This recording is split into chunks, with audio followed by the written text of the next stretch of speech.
The NFL is dealing with the stunning retirement of a star quarterback who is only 29 years old. Andrew Luck played for the Indianapolis Colts, and he made the announcement Saturday after a preseason game. A series of serious injuries have derailed his career, and he said that the physical and mental toll of those setbacks contributed to his decision.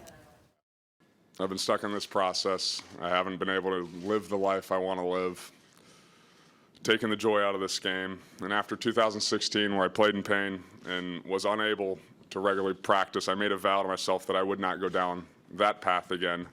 I find myself in a similar situation, and the only way forward for me is to remove myself from football in this cycle that I've been in. Ryan Wilson joins us now from Syracuse, New York. He is an NFL writer and draft analyst for CBS Sports. Ryan, you've had a lot of news recently to cover. Now that Luck has dealt with several injuries, we know that over his 7 years in the league. But how shocking was this decision for a quarterback of his caliber at this point in his career to just step away? It was unbelievably shocking. He's 29 years old, in his prime, although, as Andrew Luck pointed to in that press conference on Saturday night, he has battled injuries for the majority of his career. He said going on 4 years, it's been injury, rehab, and the list of injuries is a long one and troubling one. He's had concussions, he's had cracked ribs, a lacerated kidney, the shoulder injury that forced him to miss all of 2017, and then most recently the calf injury and the lower leg injury that kept him out of training camp and preseason.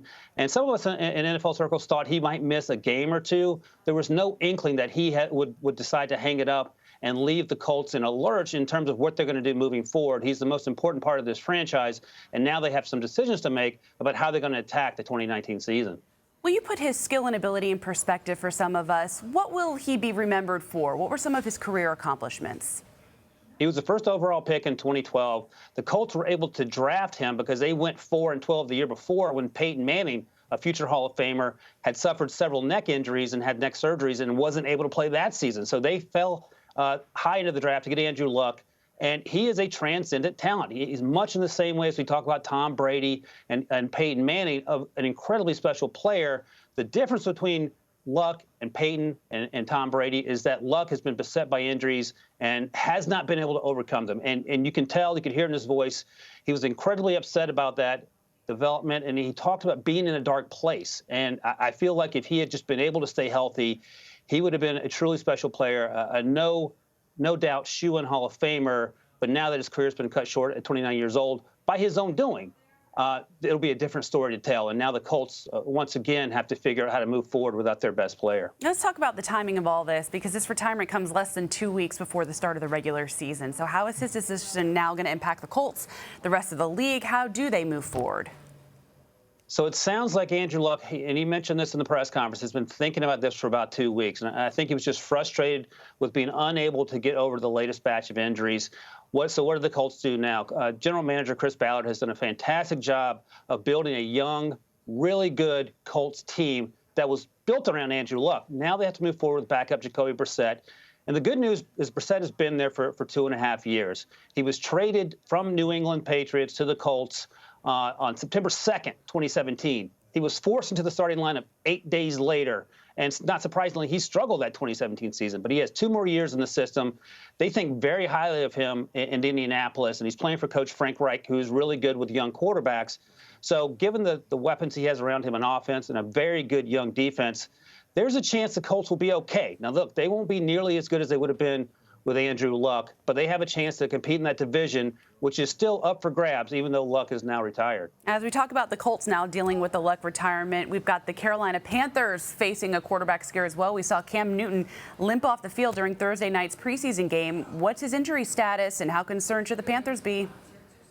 It was touch and go there on Thursday night for Panthers fans and Panthers coaching staff. It sounds like he's going to do some throwing at practice today, a little light workout. And the expectation, according to the Panthers, is that he will play in their Week 1 matchup of the regular season against the Rams. And that's important because, number one, it's the Rams, and it's a game that they have to win if they want to have a chance in that division. And they're one of the favorites in the AFC South. But 4 days later, they play again on Thursday night against division opponent Tampa Bay. So you have to have Cam Newton. And for an idea of how important he is to the Panthers, last season they started 6-2 with Cam Newton fully healthy. He suffered a shoulder injury. They lost 7 straight. missed the playoffs, and Cam didn't even play the last game. So it was touch and go with that injury on Thursday against the Patriots in the preseason game. We will not see him at all in the final preseason game as the Panthers prepare to face the Rams at home in Carolina in the Week 1 regular season opener.